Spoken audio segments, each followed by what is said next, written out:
All right, so thank you, everyone. I'm just going to be speaking really briefly to kick things off, and then I'm going to pass it over to our moderator. I think we have everyone online as well, so thanks for folks joining us in Vancouver and online. We are really excited to have this panel on communicating the value of learning health systems. I just wanted to start off and thank my colleagues at Vancouver Coastal Health and Michael Smith, Health Research BC, who have really been supportive in forming this session, and also to the speakers for joining. I will let Chantal tell you a little bit more about the panel, but I just wanted to introduce her before we get started, and then she'll introduce the speakers. So Chantal is a postdoctoral fellow at BC Cancer in the UBC School of Nursing, where she studies digital documentation, nursing practice, and patient safety. And her current research looks at how clinical documentation tools in cancer care can better support nurses and improve care quality within a learning health system. She completed her PhD in nursing at UBC, where she developed a taxonomy for technology-mediated adverse events and collaborated with health system partners to explore how digital tools influence safety in real-world settings. Her work is grounded in both academic research and hands-on experience, drawing on her background in clinical nursing and her roles as an embedded researcher. And so she's particularly interested in how data and digital systems can be used to drive continuous improvement in healthcare delivery without adding unnecessary burden to clinicians, and values practical, collaborative research that connects frontline insight and systems level change. So I'm going to pass it off to Chantal now to get us started, and thanks again for joining. And just a tech support note before we get started a bit more. I'm not sure if the folks from the waiting room are coming in yet. They are, yes. Okay. Okay, well, nice to see everyone. My view of the in-person event is actually from the back of the room, so I feel like I'm moderating from the balcony. It's interesting perspective, but yes, thanks for the introduction, Teo. My name is Chantal. I am grateful to be joining today from the territories of the Musqueam, Squamish, and Tsleil-Waututh. And it's an honor to be moderating this discussion with these lovely panelists today. I'll pass it on shortly, and they'll introduce themselves and have some opening remarks about our topic today. Teo has told you a little bit about me. Essentially, my professional interest is just around making healthcare better, and particularly focusing on technologies and how we do that.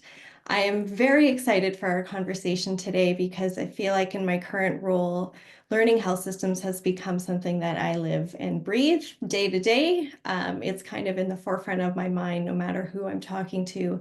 But it's certainly a very relevant challenge that I still struggle to solve, is how do we continue to communicate the impact that this can have on making our health systems better. So I feel like we're getting a lot of momentum in learning health systems, but we are in healthcare, and I suspect many of you know that change is hard in healthcare, and our systems are big and complex. So those critical conversations about how valuable this could be to improvement in healthcare, I'm very honored to be part of the conversation to pick that apart today. So essentially, yeah, we're focusing today on the impact of healthcare systems with a guiding question of what makes learning health systems worth investing in, and how can we communicate this value to our decision makers, to our funders, and to the communities that we're working in. I'll just pause for a moment and double check. Are we all good to go online? Everybody's comfortable going ahead? Fabulous. Okay, so the plan for the remainder of the session, as I said, we'll have introductions and opening remarks from each of the panelists, and I'll go in the order of Andy, Stephanie, and then Margaret, just so they know when you're on deck. And then following that, we do have Slido available, so feel free to start adding questions there. You're welcome to be adding in comments in the Zoom chat as well, and I'll try to circle around amongst all of the different conversations happening and bring as much as I can into awareness for everyone to participate today. So with that, I'll pass it into the room and ask Andy to do an introduction and share his opening remarks about value with learning health systems. Okay, so firstly, I'm glad to be here in person. It's always an interesting experience when you're doing an experience where people are in the room with you and with you virtually.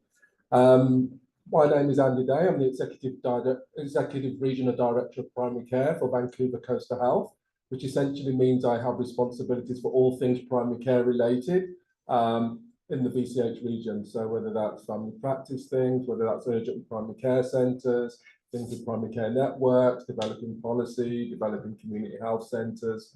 And so I support my colleagues across a range of communities. So anything from Whistler, Squamish, then to sort of Richmond, Bella, those sort of places as well. And so in terms of my background, I've been here since 2012. I actually trained as a social worker initially and worked a lot in mental health, substance use, a little bit of home support, home care services. And then when I came here in 2012, I've been working, well, before that, I've been working as a senior leader in the UK for the South London Maudsley Trust, which is sort of specialising in a lot of complex mental health work and primary care. And then when I came here in 2012, I started again on the front line in mental health and tertiary mental health, and then took a range of roles from frontline social worker, clinical coordinator, managing services, worked in downtown Eastside for 2 or 3 years previously, managed Insight, our supervised injection site, and responsible for services such as all the primary care for about 5,000 patients that reside in downtown Eastside. They've got really high levels of substance use disorder, mental health challenges, physical comorbidities. And more recently now is I've been responsible for setting up all the urgent primary care centres that we have, from the identifying the space to get things operational, to doing all the data work as well and service improvement. And then now I'm increasingly much more looking at things strategically and looking things like how do we make some of the big system changes. So that's a little bit of a background, but I think the more interesting thing is for me to just lead into sort of the question that I'm going to answer and how I'm going to sort of put some points forward. So I'm going to answer the question that I'm looking at is, what have you learned about tailoring value conversations to different audiences, e.g. clinical leaders, healthcare administrators, funders, and patients? And so when I sort of think about this, I think it's really important. Sometimes we have to read the room, because the reality is the fiscal climate, even from 6 months ago, if I was doing this presentation or having this conversation, has changed. The world in the ministry and with the government at the moment is very, very, very difficult. And so we're in a situation where, as you're probably aware, the debt has gone up 70% and it's growing. The ministry is under immediate pressures to cut costs. Health ministries are on lots and lots of pressure to reduce cost and expenditure. These have real world impacts in terms of what things will get listened to, what things will get traction, and what things will kind of get action and investment. So I think it's even more important to remember that many of the organisations in healthcare, I describe them as small c conservative in terms of their pace of change, their willingness to take a different, to go on a different road. I can see the camera moving, right? And I think we have to also understand a big part of where we are with our systems, whether that's healthcare, even academia, the research around it is equally driven by science and logic, data and research, but it's interestingly driven by the culture of the institution, the culture of the, what's rewarded in institutions. So you can never hold and win an argument just on the basis of logic in these more complex system level organizations. And so the things I always say to people when we're thinking about learning health systems and how do you engage administrators and people, leaders in healthcare, is you've got to be really clear, what's the value proposition? And I describe it a little bit. It's almost the 3 Ds: define, define, and define. So you can't assume that your leaders you're engaging with have a perspective about learning health systems. Don't assume that people at senior levels of government, senior levels of health authority or non-profits or civil society automatically understand what we're talking about when we talk about learning health systems. They might have an interpretation of it, but you've got to be really clear what you're putting forward as well. And I think it's really important just understand conceptually your audience or the leader you're working with, where they are in terms of learning health systems. What does it actually mean to them?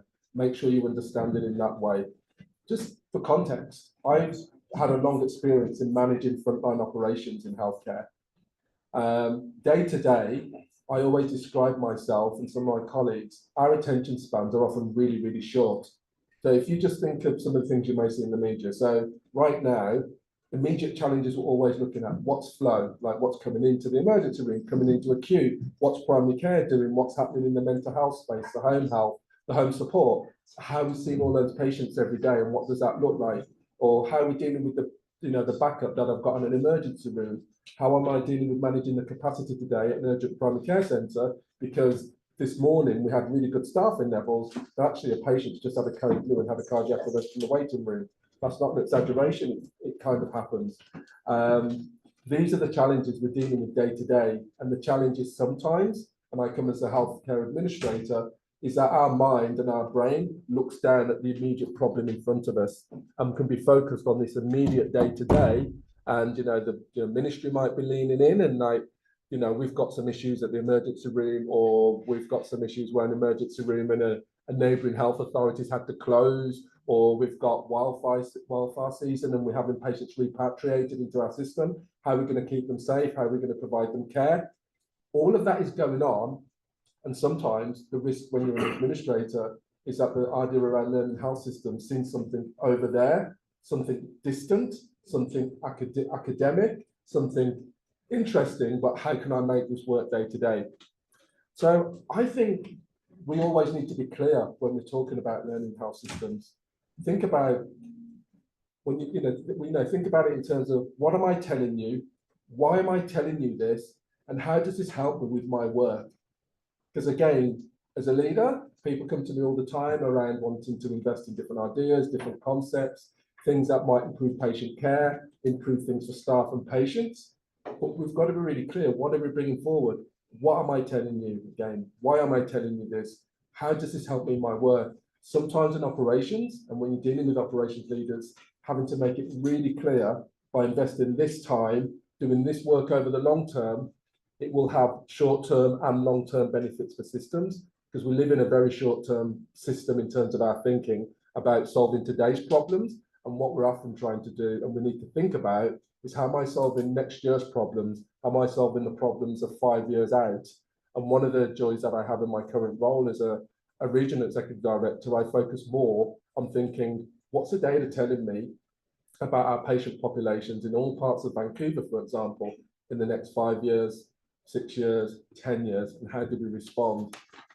So I'm going to wrap up in just a couple of moments. So the onus, I think, is on us to present a really clear value proposition in a way different types of leaders and clinical leaders can relate to. Provide examples of the work, explain how it benefits from different lens. So how does this work that we're doing in learning health systems, how does this benefit from a clinical lens? So how do you explain this to a nurse or a physician on the front line, or an MP on the front line, or a social worker on the front line?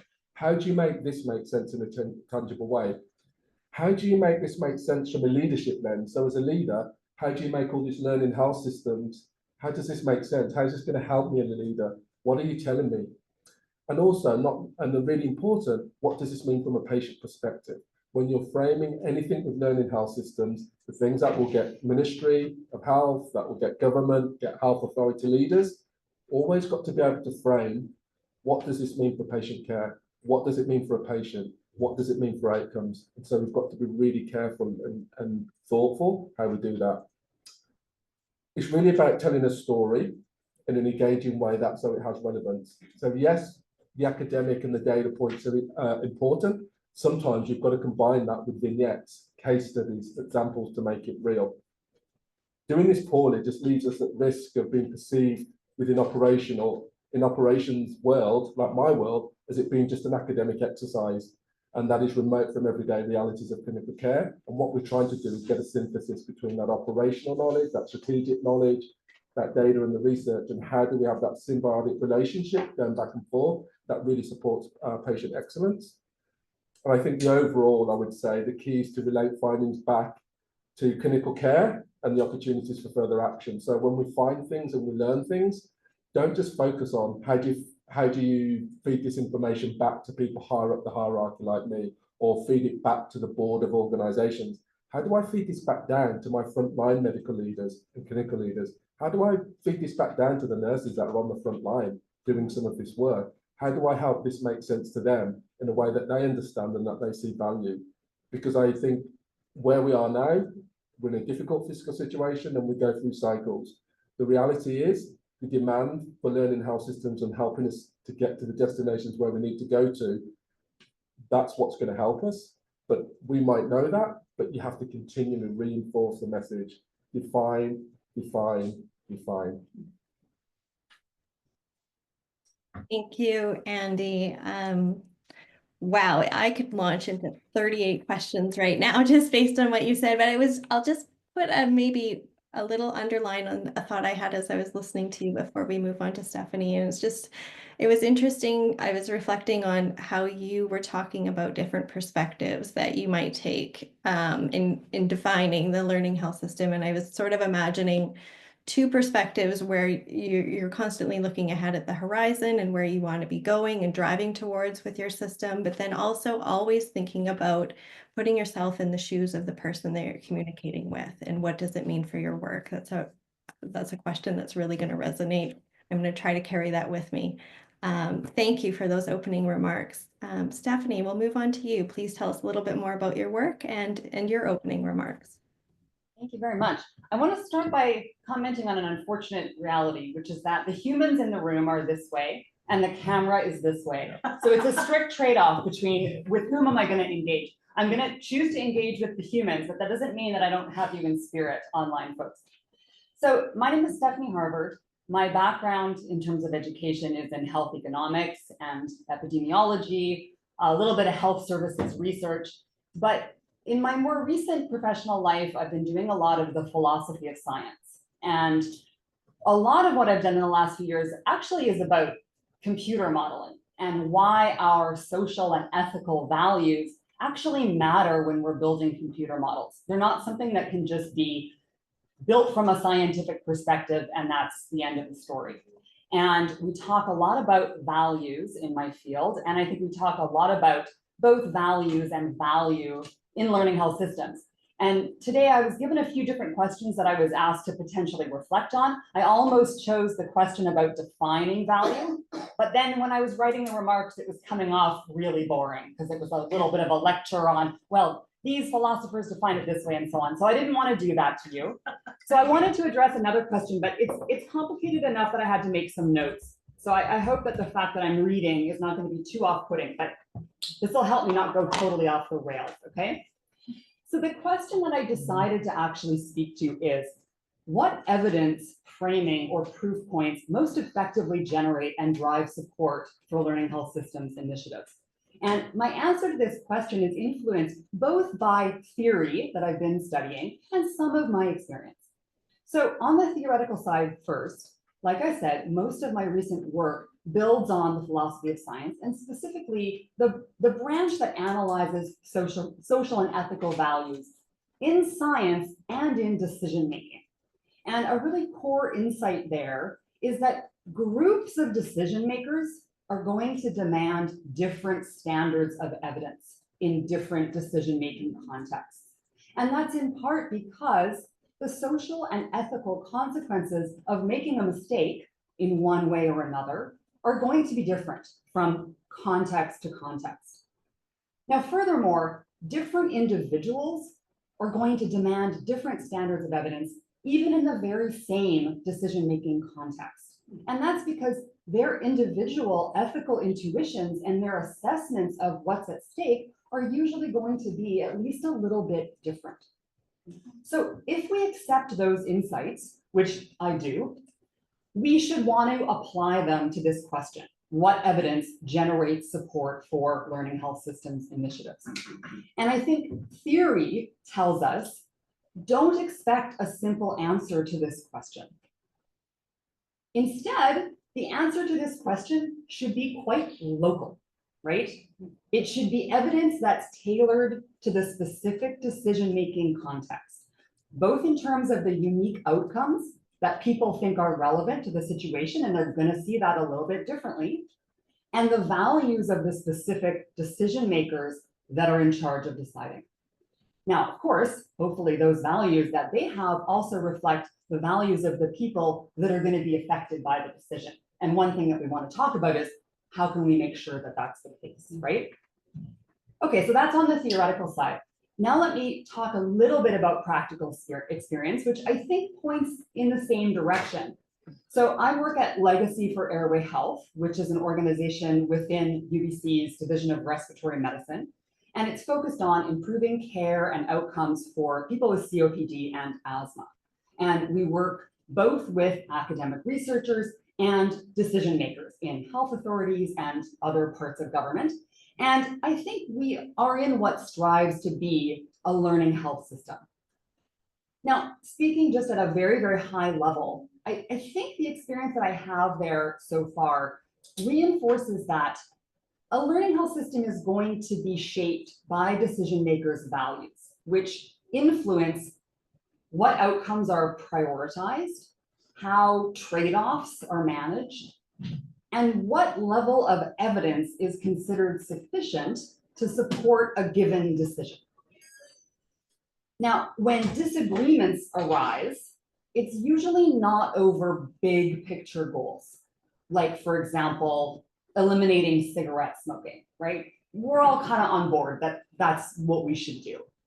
But it's rather over the acceptable trade-offs that we're going to make in the process when we're choosing one policy over another, and the evidence that we think is required to implement changes in the health system. So to go from doing things one way to doing things another way. Now, just one specific example, and I could talk about many specific examples, and so could everyone in this room. One example that I've written about recently concerns policies around e-cigarettes. And maybe that's not a great example for today because maybe we're talking more about work like Andy's. But in the context of something like e-cigarettes, we see a lot of disagreement around how to interpret the existing evidence of the harms of e-cigarettes, the harms of vaping, and how much or what type of additional evidence would we need to recommend policies like, you know, if we see a person who's smoking tobacco cigarettes in the health system, should we be recommending that they move to e-cigarettes?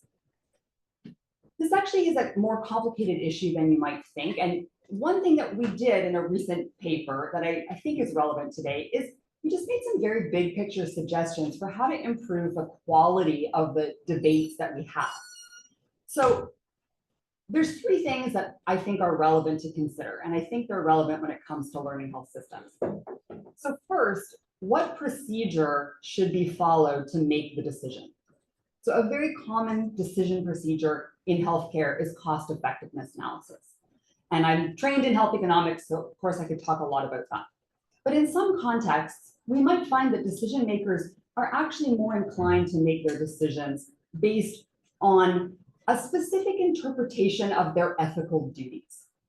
So arguably, we need to always be clarifying, like, what procedure are we going to follow to make a decision in this very local context, right? And learning health systems are going to be comprised of all these many, many discrete, smaller local contexts and decision problems.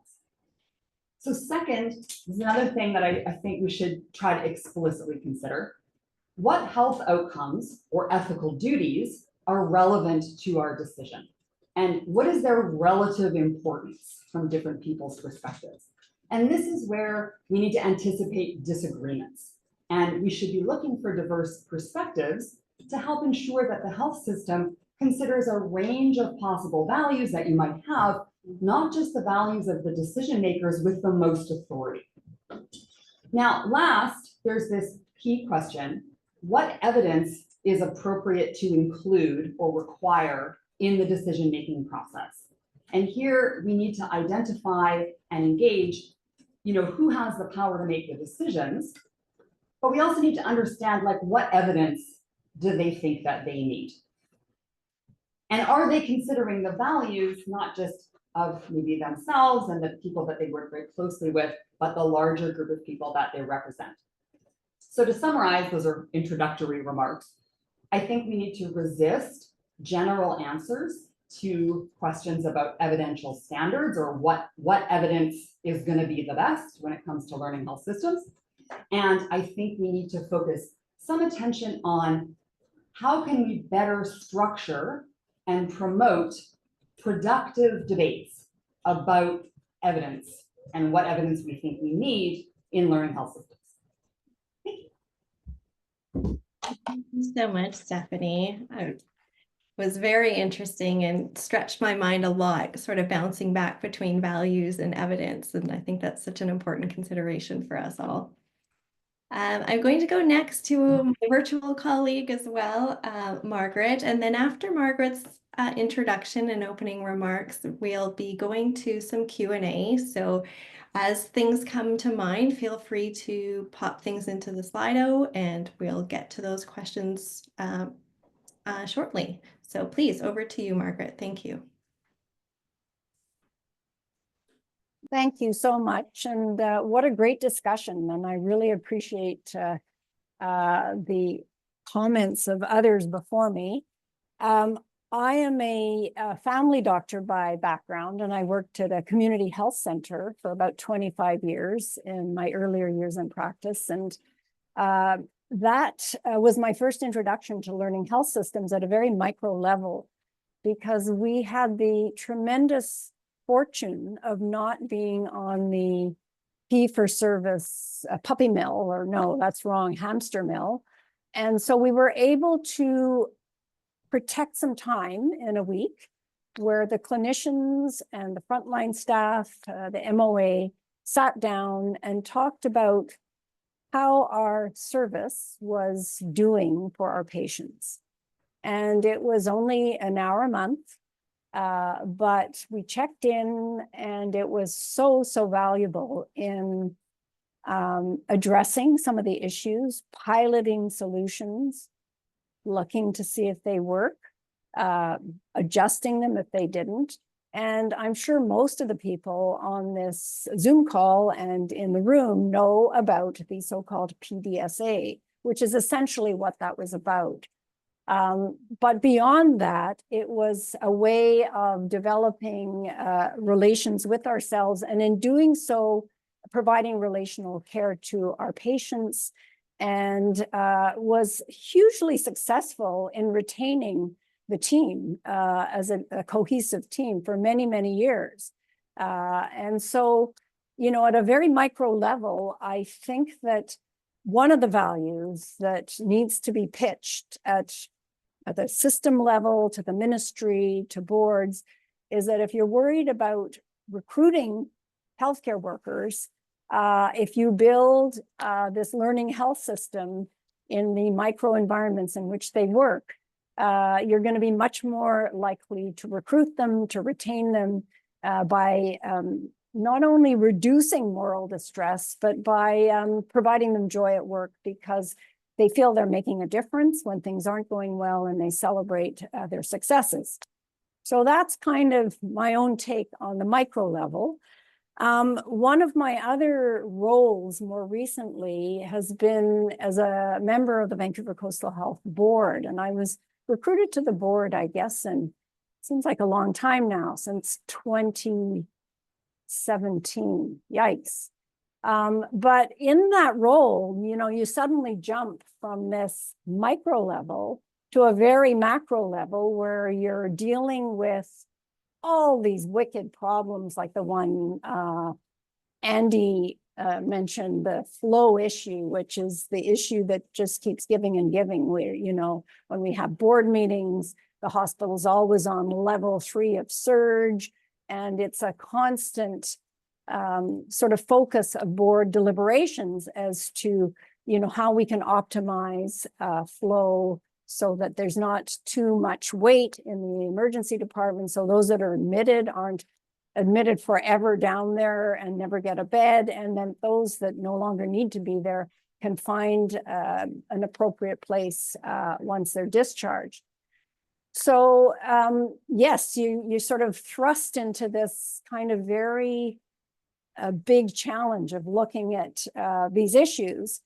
And then we also talked about values, right? And so then how does one sort of try to reflect what the board and the ministry feel are important values?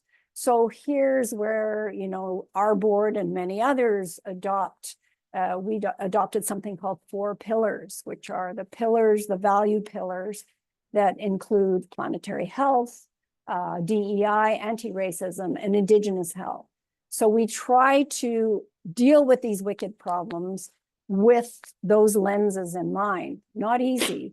And at the same time, we try to have, as part of our challenge, looking at the population of the people we serve and who are the most vulnerable, and how do we specifically tailor needs to those people. And one of the things that I think we're increasingly aware of, whether it be at this very high level of the board or as a frontline worker, or indeed the meso level, the managers, which I'll talk about in the middle, is this idea that by siloing, we develop specialty, but we also stop talking to each other. And part of the challenge of the learning system and the value is in the ability of these different silos to have cross-sectoral communication in a way that enhances efficiency, reduces duplication. So I think there's a reduced duplication, enhanced efficiency argument at this time when we have slightly more fiscal restraint as the narrative. That will also improve patient population health and patient health services. So I think that's a good pitch. The other good pitch, of course, is again around the recruitment and retention at this higher level, where again, in our HR and governance committees, we're always talking about the need for more staff. And indeed, in the discourse of the news media, often a rate limiter is we didn't have enough staff. So that's a big issue. So we've got the macro level kind of value proposition, recruitment and retention, values, creating joy, and also a more kind of efficiency argument there. And then at the micro level, I can really assure you, and anyone who's had fun at work and then who hasn't had fun can tell the difference. At the middle level, the so-called meso level, we've got this host of managers, and they probably have the worst and hardest job because they don't necessarily have the big picture. They may hear about the big picture from the people at the top, and they also absorb the stresses and challenges of the frontline workers. And so providing an environment to kind of nurture them, enable them, and sort of allow them to be the gears between the other 2 levels, I think is a really, really important enabler of learning health systems. The other thing is, I think that, I was interested in Andy's comment about the slowness of these large healthcare organizations to change their ways of doing things. And even when they do something different, they ridiculously continue to do the other thing too. So you're adding on, you're not disinvesting in behaviors and ways of doing things that don't make sense.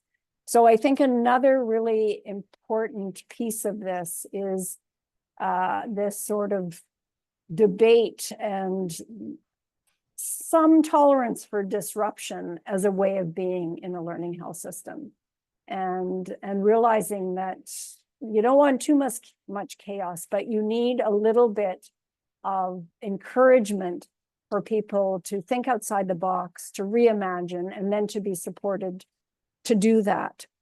So I'm just super happy that everybody at all these different levels seems to be a moment for coming together and kind of embracing this and thinking how we can proceed. And yeah, thank you for inviting me to say a few words.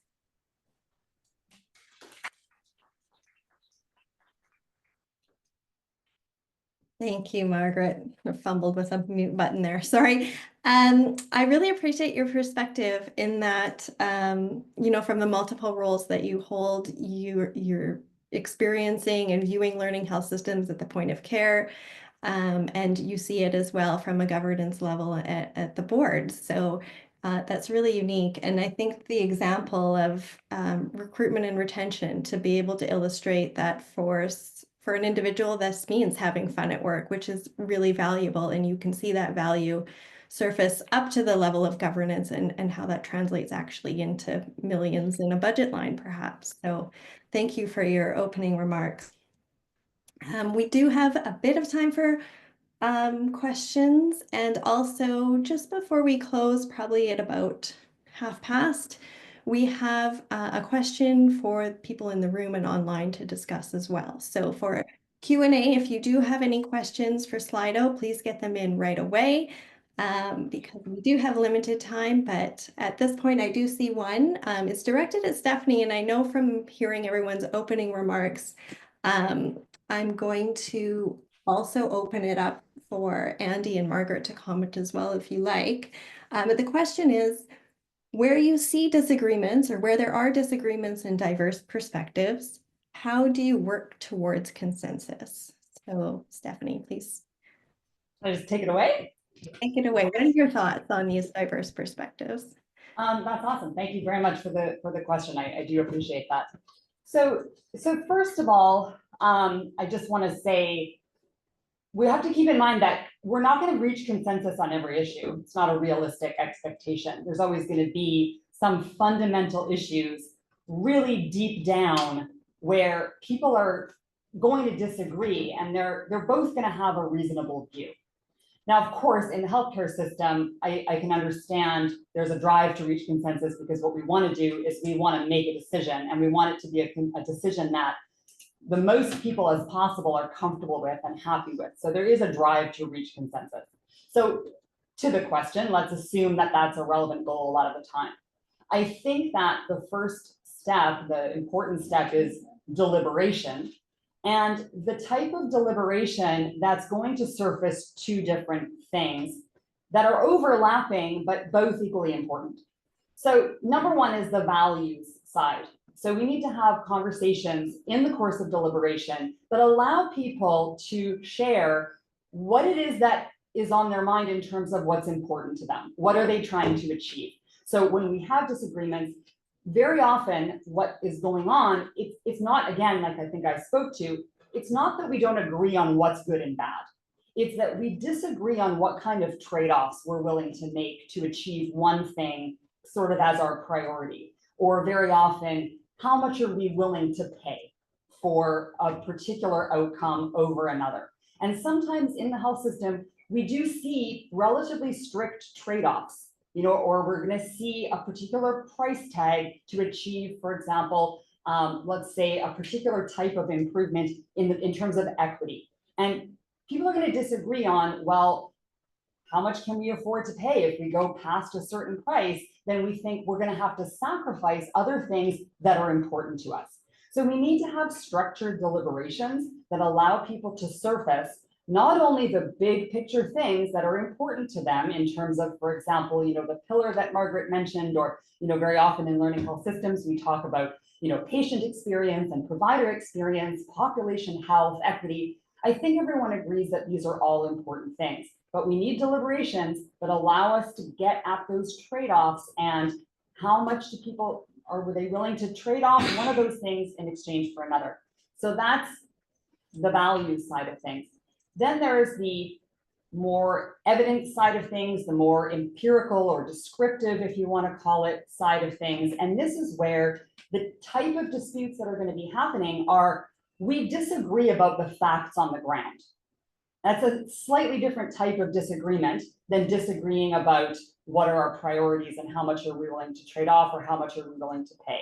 So where there are disagreements about what are the relevant facts, then we need to have that conversation about, well, what evidence would I need to change my mind and see things the way that you see it?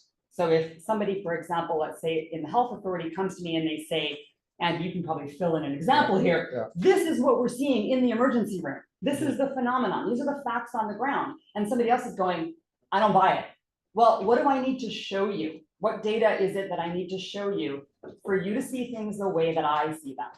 So I think I'll wrap it up there, but deliberations need to have explicit structuring to surface both values disagreements and empirical disagreements. And that's on the road to finding consensus, but without expecting that consensus will always be achieved. Sometimes decisions will be made purely because somebody or some group is in power and we're going to go with their decision. Emergency room is applications, asking just there.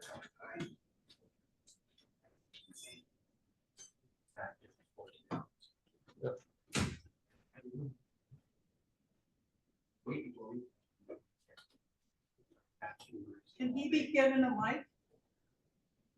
Just repeat the question.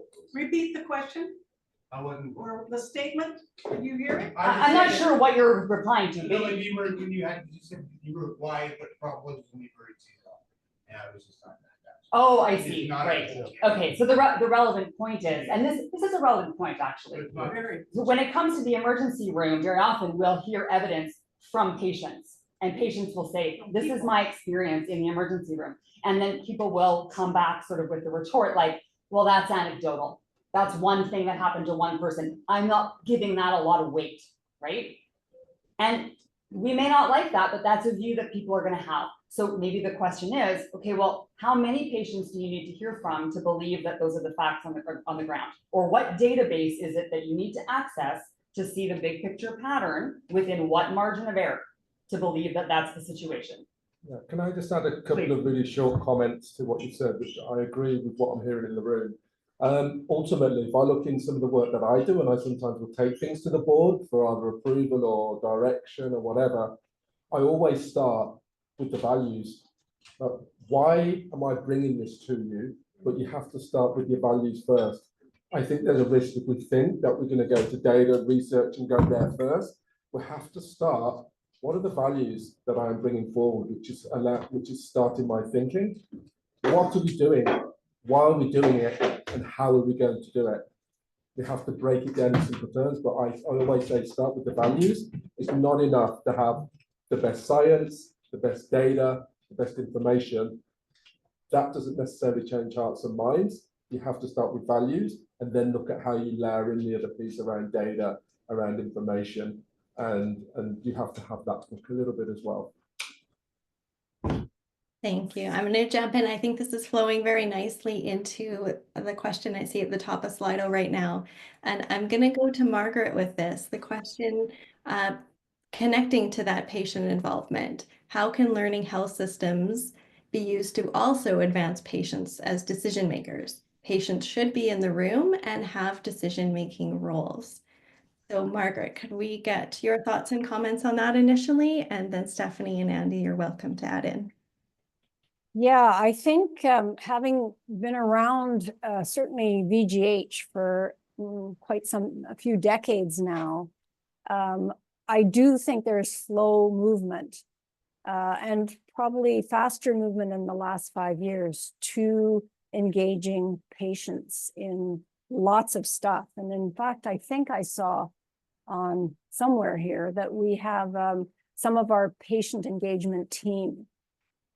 So again, if you have an entity, an organization that thinks this is important, you actually need to provide resources and pay people to do this work in a good way, to build the relationships, not only with patient volunteers, and we've got an expanding group of patient volunteers, but also with community groups, so that when we see an important role for patients, any role actually, that we easily can integrate them. And it's not great still. Certainly at the board, we try at the our safety and quality meetings, we try to have a patient representative at each meeting, but I would say it's baby steps still. And it's a work in progress. But if one uses the reference point of a decade ago, we've come miles. And the slowness is definitely a reflection of the general slowness of how these systems change. Is it important? Absolutely. And it's one of the, will be one of the biggest drivers, in fact, of learning health systems. Convincing the value proposition, I think, would probably be through sort of public enthusiasm for this as a policy and sort of upscaling it to the politicians. It's, it makes sense. Certainly board members as representatives of the public think it makes total sense. But what systems that not used to that doesn't have a way of easily doing it, means that you have to put a lot of thought into good ways. So it's not just token. So people can feel that they're actually having a meaningful role. Thank you. And I'm going to bridge a little bit into the next question and inviting comments from Stephanie and Andy. I think this is related, looking at the experience of patients and how do we approach that from a learning health systems perspective. Also, does anyone have any examples of how patient experience has been enhanced, drawing on support from a learning health system model? Just operationally, the things that I think about is we often have patients at different parts of our system, particularly at strategic tables. So for urgent primary care centres, when we're looking at initiatives, when we're looking at how we do the work, why we do the work, we have patients as partners there. When we're looking at work we're doing around primary care networks and how do we use social workers in the community or nurses in the community to work with our family physicians, having nurses and not having nurses, having patients part of those conversations. But I think one of the points that I think Margaret makes, which is really important, is that you don't do things in a tokenistic way. So if you're going to have, when we have examples where we have patients that are part of decision-making tables, we've got to make sure that they're well briefed, they're well supported, and they actually have the information and have time to digest and understand information and some of the data. In healthcare administration, we're working with this data, this information. We even have our own language, our own acronyms, and I'm sure academia doesn't have acronyms because far more reasonable people. But in healthcare, it's full of acronyms, and you can invite patients to come into a space where we want to listen to their perspectives, but yet we're not giving them the tools and the language. So I think it's important as we continue to have more and more patients in different places in our system to support decision makers, that we also support them and prepare them to meaningfully engage. Otherwise, you'll end up with a tick box exercise where people aren't well enough prepared.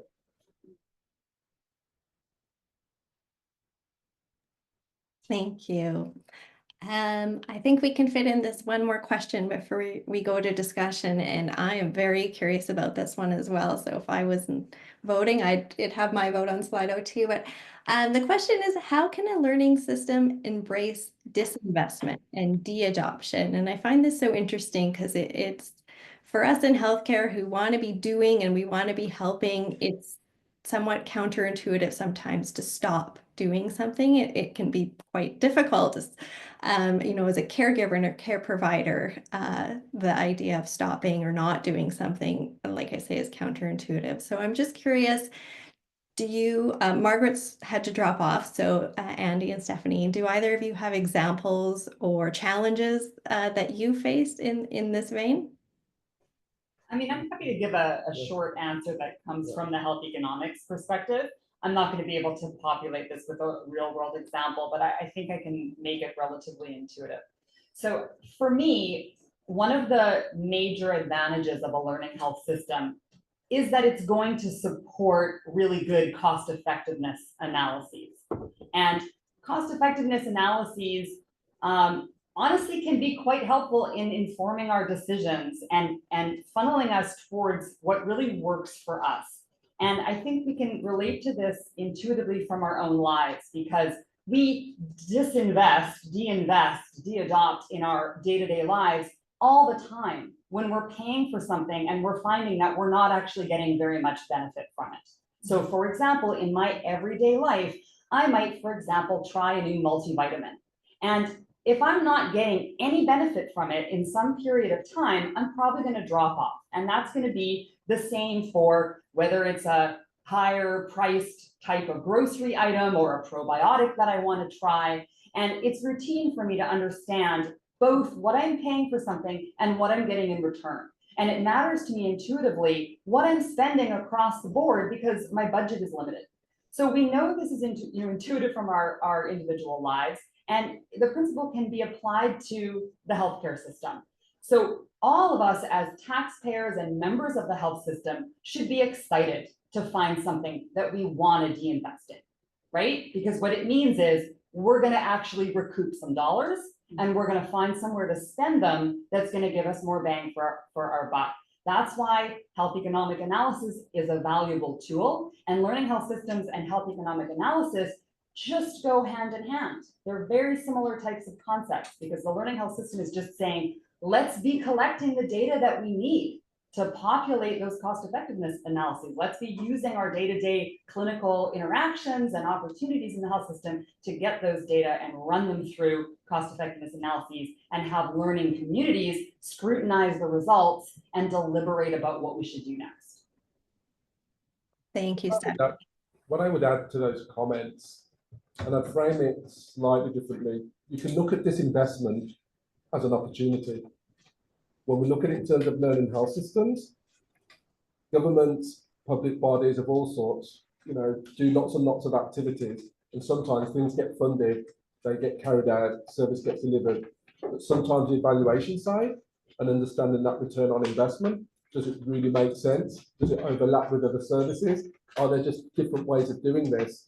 Sometimes one of the opportunities of this investment, we know there's a lot more that we can do with technology based within healthcare and how we implement some of those things to support clinical care.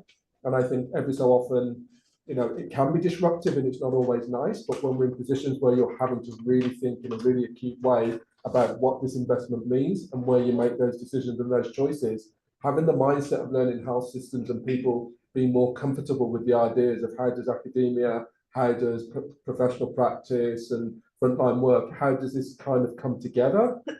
I think it can actually be a helpful moment because this investment actually gives us moments to pause. Health systems have an inherent tension, and sometimes learning health systems can highlight that tension. There's a balance between doing and just coming in. I'm a physician, I'm a nurse, I'm a social worker, and I'm just focused on getting through as many patients as I can in a day, get my charting done, get it all recorded on the EMR, and then go home.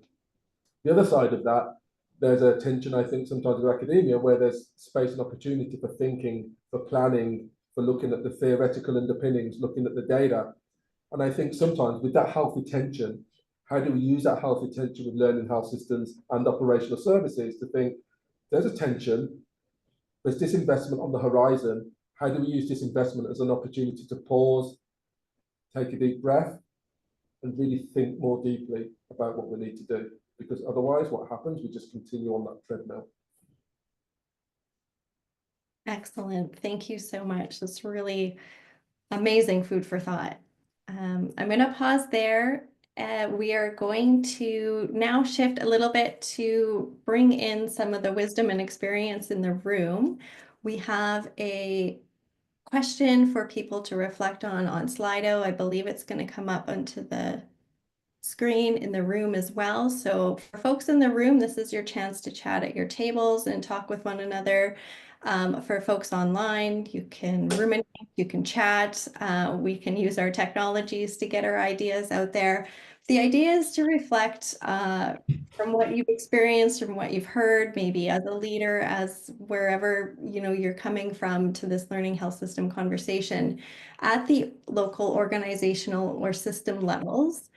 What is the most compelling argument, data point, or story that you've used or heard to convince others of the value of the learning health systems? So what is it? Where did you see that thing that was said or something that happened that really turned that light bulb on for somebody for them to say, oh, okay, this does seem like a direction I want to go in. This does seem that it will have value for the work that I'm doing. So we'll break out into conversations so folks can share those light bulb moments. We'll come back together in say 10 minutes just for some closure and thank yous at the end of the session. And everyone, Great to bring up the discussion, so Chantal's just gonna come back in to wrap us up, and then you're welcome to continue this dialogue in the break. So I'll hand it back to Chantal. Thank you very much. thank you. It's always hard to interrupt very, very valuable conversations. The other interesting thing is I do kind of feel like a fly on the wall. I can hear bits of people's conversations, and it was amazing. And in the breakout rooms, we had some good chat as well. I see some remarks on Slido. That's also some great tips and ideas for how to convey the value. I thought I would just close maybe by putting our panelists in the hot seat for a quick moment.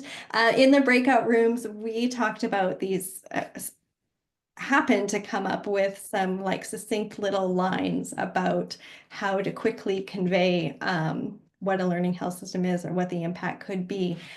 So for our panelists, if it's okay, I'd like to ask you for just maybe a 30-second comment to close out of, how do you answer that question, of like, if someone's wondering, why should I get into this? Why should I buy into this? What might be your 30-second explainer to convey the potential impact of a learning health system model? You can go first if you like. I bet you're ready to go. No, I'm not. That's why I offered to you. But okay. So in terms of learning health systems, I would look at it. Sometimes we think learning health systems is about science, data, and logic. I actually think it's more than that.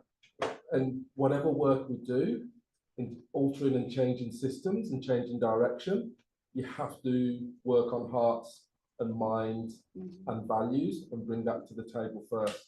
So that's how I think when we're looking at learning health systems and sustaining it. We can't overly focus, the data says this, the research says that. Hearts and minds, those are the things, and how we shift those. How do you bring your ethics and values as to why it's important, why this works for the system, why it works for providers, why it works for staff, why it works for patients. Having those values come through, I think, is a driver. Our systems don't entirely follow logic.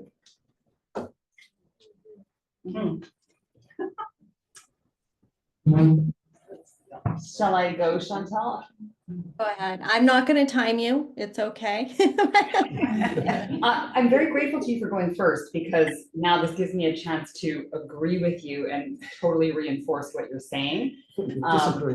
No, not at all. No, not. not in the least. And in fact, maybe what I'll do is I'll attack the same answer just from a different angle. But in the philosophy of science, the branch that I mentioned that I've been studying for many years now, the focus is on understanding why science isn't just data and logic. It's on understanding why science has to have the involvement of our social and ethical values. And this is, I think, of all the areas in the philosophy of science, the one that most philosophers agree with. Like the arguments are watertight. You can't have a value-free science. I think one of the problems that we run into is that people still hold on to these old notions like science is value-free, when it's actually an intrinsic part of science. Yeah. So when we're talking about anything that has to do with science, we should be making our values explicit. And where we need to do that is in things like identifying what outcome we're most interested in, because our values are clearly determining that. We need to have explicit conversations about how our values are telling us how much evidence to demand. That's a really classic area that we talk about in the philosophy of science. You don't know how much evidence to demand to prove a claim unless you know what's at stake. And people know this intuitively, because if I'm running a trial and the idea is to figure out if a drug is going to harm you, I'm going for the high level of evidence, right? But if I'm testing something like, do people prefer red or blue font for my PowerPoint, I'm not going to go the distance, right? So there's different standards of evidence, and those come from our values. So the point is, when we're talking about learning health systems, we're effectively talking about science. I think learning health systems are type of scientific enterprise, they're a type of scientific community. And so values are an important part of that conversation. And like I said in my beginning remarks, I think that some progress could be made by just learning better how to structure the types of conversations and deliberations that we need to have. So I'm saying nothing different than Andy. I'm totally agreeing. Well, we've reached consensus. We were going for that. Thank you so much. I'm going to do a very quick wrap up. Thank you so much to our panel. And Margaret mentioned fun at work. I think I could certainly say I had fun at work today. This was very inspiring and really thought provoking. It was a pleasure to be a part of it. So take care. And the next session begins at 2:05. Thanks so much, everyone. Thank you, everyone. Thanks, everyone.